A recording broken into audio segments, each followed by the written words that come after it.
Buongiorno a tutti and welcome to the Banker's Bookshelf.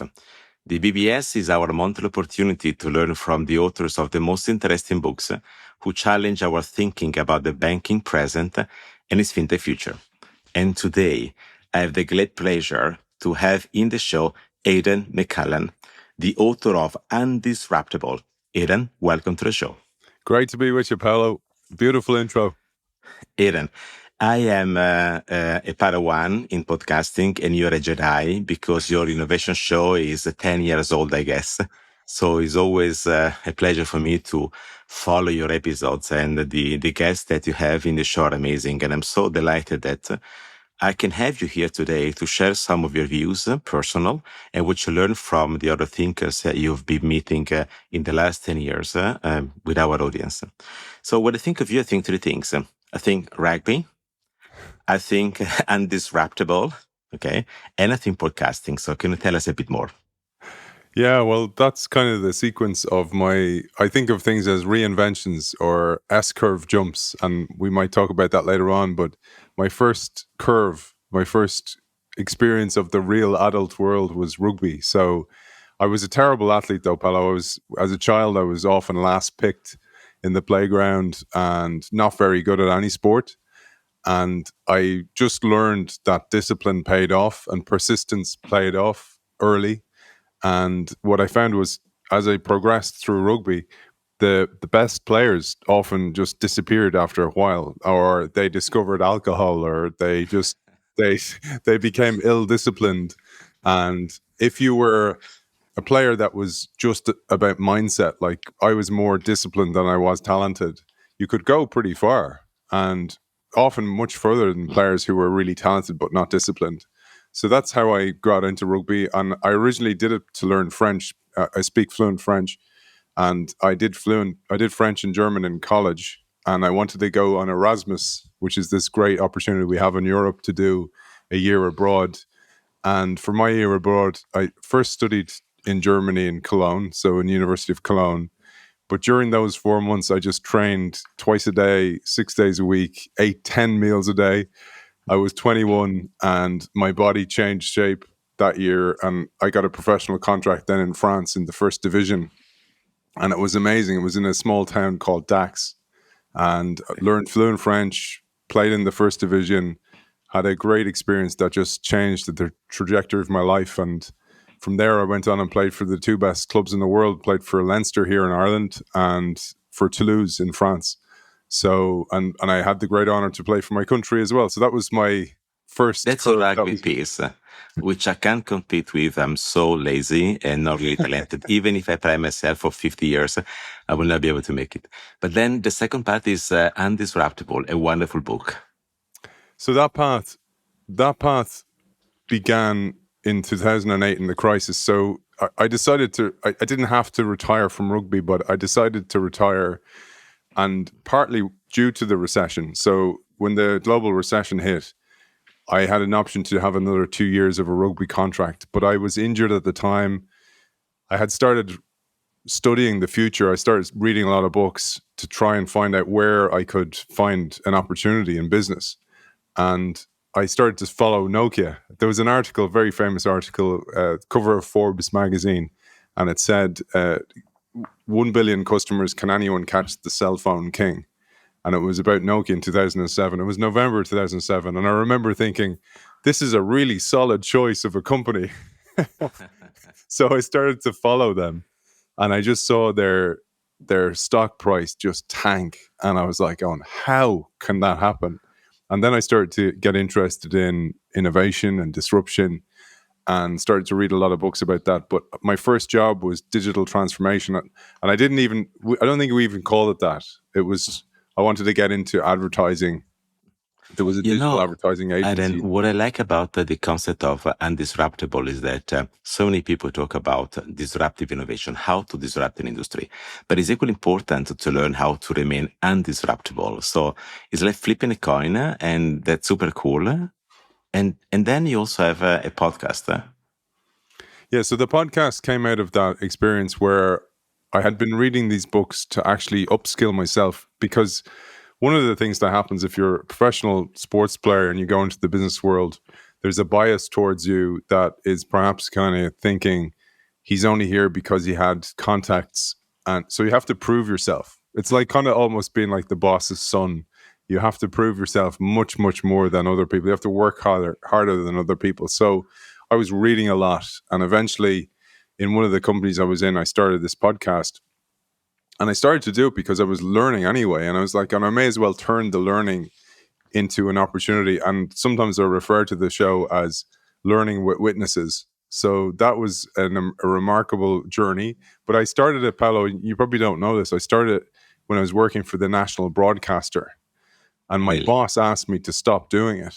And she said, she said these three things. She said, I was head of innovation now, right?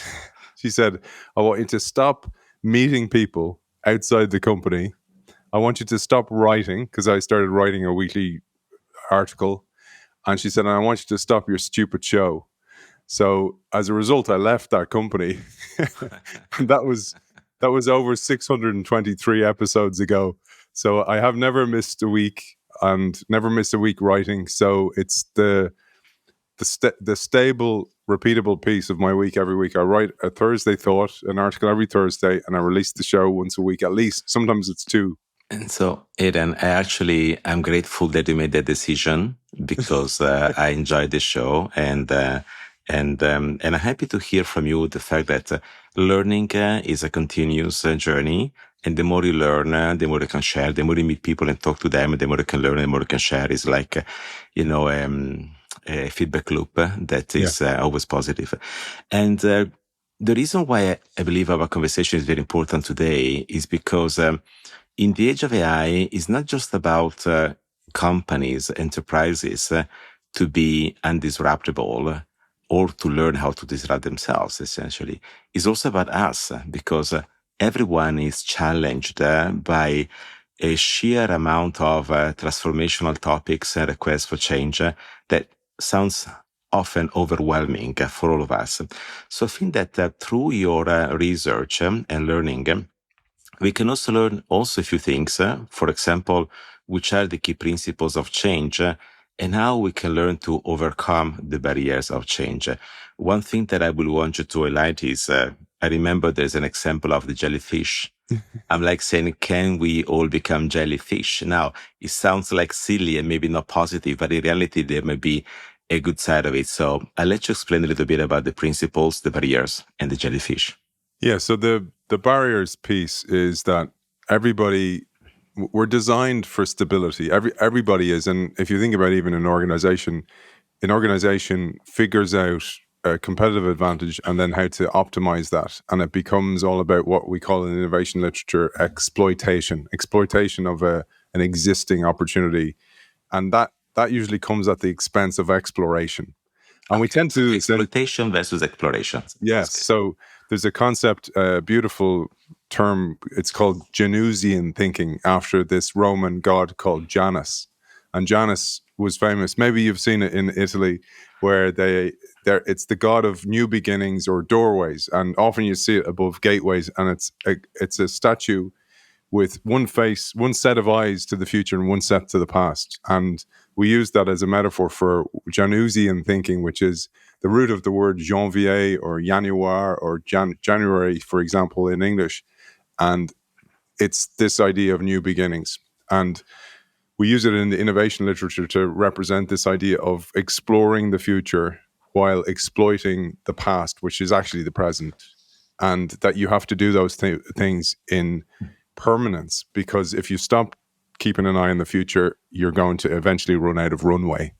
So that's an important metaphor. And then this idea of resistance is when we were emerged from the caves, that we were designed a long time ago to, but it's a long time ago, but the architecture of the human, the brain, is very, very slow to evolve. So we still have that archaic structure, and the decisions that we make are all about stability. Your brain wants to protect you all the time, which is also most people, you would argue, are resistant to change, and they will come to change when they want to.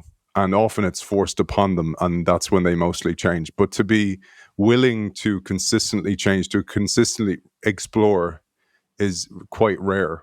And there's a quote by a guy called Peter Medawar, and Medawar was a Brazilian-born British biologist. He was the guy who brought us skin transplants or heart transplants. But he made an observation about the human mind. He said, the human mind treats a new idea the same way it treats a strange protein. It rejects it. And oftentimes, the bigger ambition you have, or the bigger idea about change, or off the track that you have exploited, the more resistance you are going to be to that. And that is pretty persistent in life. That's very interesting. Basically, what you said is that it is like we are wired for survival, but that somehow plays against us in the modern world. And that does not allow us to embrace change because we feel like it's a threat. So it takes more than spontaneity to understand that not always is a threat, but it can be an opportunity. So I remember you talk about the fact that people tend to look at results of actions in terms of positive things and negative things, and we tend to remember the negative things more than the positive things, while other people instead might just look at cause and effect without implied judgment. So what can we derive from this to learn how to change our behavior or work on our biases to be capable of at least understanding change? And being able to selectively choose what type of change we want, but in any case, won't stand still. So the problem is, most of us, if you think about it, you mentioned there, for example, how we're wired to be resistant, but it's more that we're designed for efficiency. So organizations here, as well as individuals, that we optimize energy as people, and organizations optimize organizational energy. So they put their bets where they're most sure for return, and you should do that. But the problem with that is you deny exploration, and exploration by its very nature will lead to what are seemingly failures that don't work out. But the problem is that it's about the learning from those failures. And you hear this, and it's like fail fast, fail often, but it doesn't quite capture the essence of this. And in the book, I introduced this concept called kintsugi thinking. And kintsugi is this idea of this beautiful art where you take like a broken bowl or a piece of crockery, and where it's cracked, instead of disguising the cracks, you celebrate them. So the artist will glue it back together and then put a golden lacquer, a golden design in the cracks. And I use that as an idea in the world, as you alluded to earlier on, Paolo, of AI and even faster change than we've ever experienced before, that you're going to experience what look like setbacks more than ever before in life. And if you see them as failures, that's firstly going to be no good for you. Instead, you see them as redirections or as learning opportunities, learning events. So I tried that thing. I didn't invest too much in it. I tried it. What can I derive from that? And it's almost like the old stage gate process we would have used in technology architecture. But it's like, give me a bit of budget in an organization. I'm going to try. I'm only going to spend this budget to learn, and then I'm going to report back on my learnings, and then I'm going to go again or not. And the organization then needs to see that as somebody who's very, very clever with your budget, who's only spending to these gates. So they're not going to spend a few million. They're actually going to spend as much as the budget teaches them, and then they're going to report back on those learnings and go, yes, this is working well, give me more, or no, it's not working, let's kill the project. And I think that's a nice metaphor for individuals as well, to treat learning that way. Okay, so Aiden, so far we spoke about exploitation and exploration.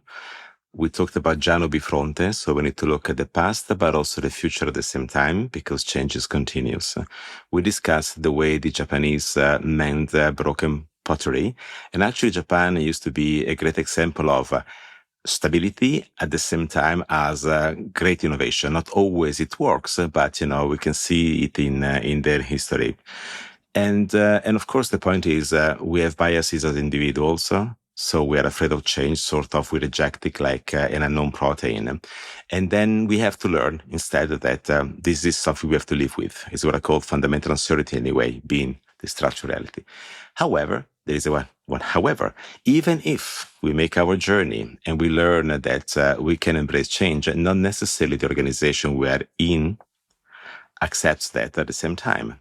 So in your literature and in your business conversations, you also explore how can change be communicated within an organization in a way that is shared, embraced, discussed, lived for everybody's benefit. So what would you say about that? Yeah.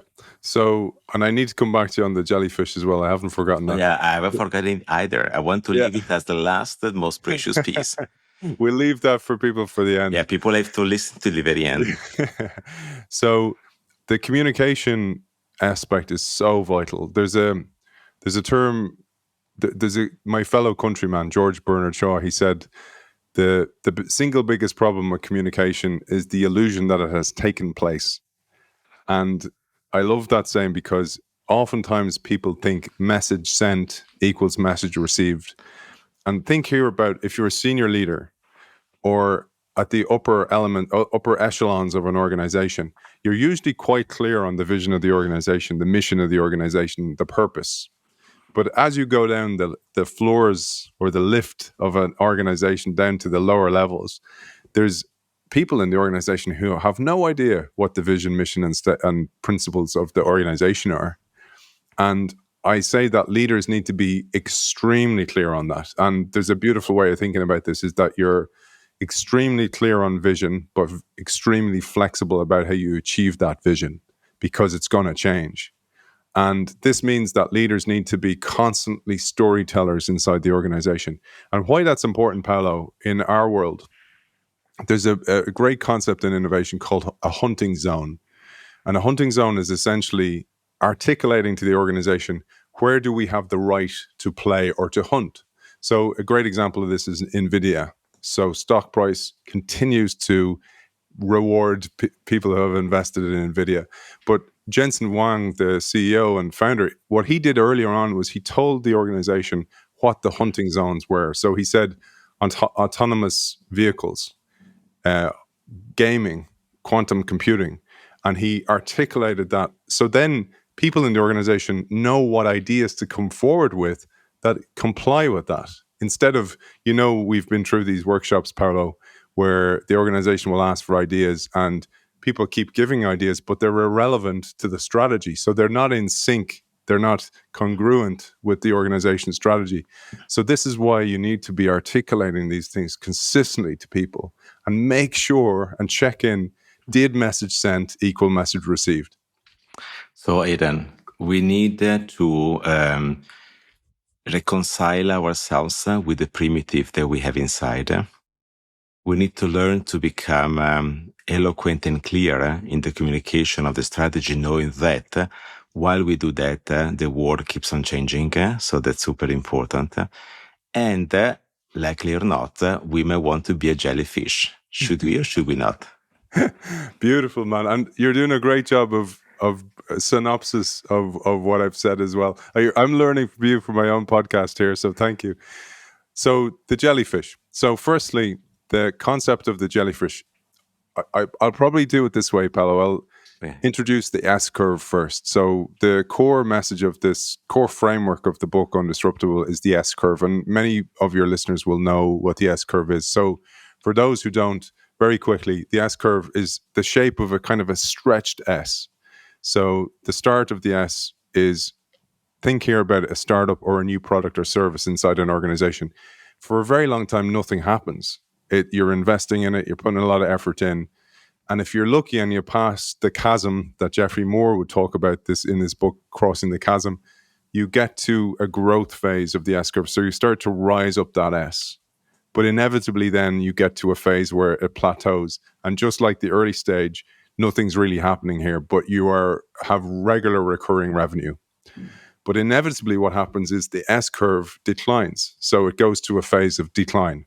So the question there is, well, what can I do about that? And the answer is to jump to a new curve. But the problem with jumping to a new curve is it always looks like a step backwards. So what I do in the book is I introduce a different curve, which I call the infinity curve, which is this idea of permanent reinvention.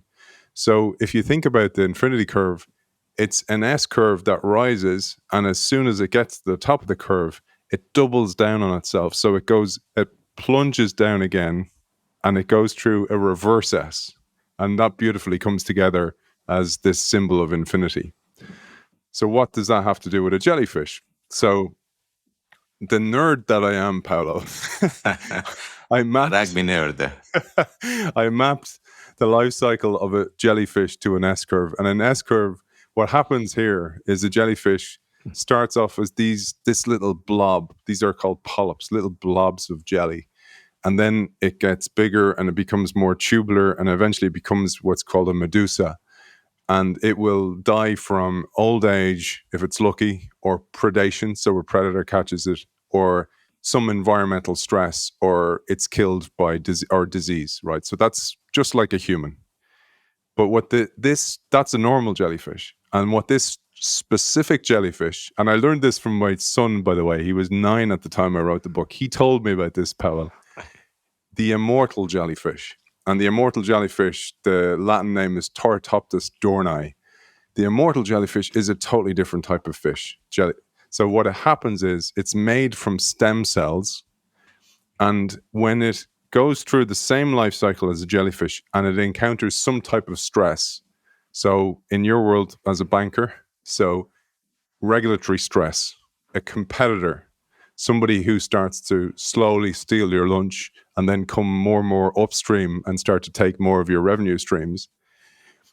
That's environmental stress in the business world. But what this jellyfish does is it plunges right back to the bottom of the ocean, just like that S-curve doubling back on itself, and it unbundles itself into these little blobs once again, and it earns the right then to go through the life cycle again.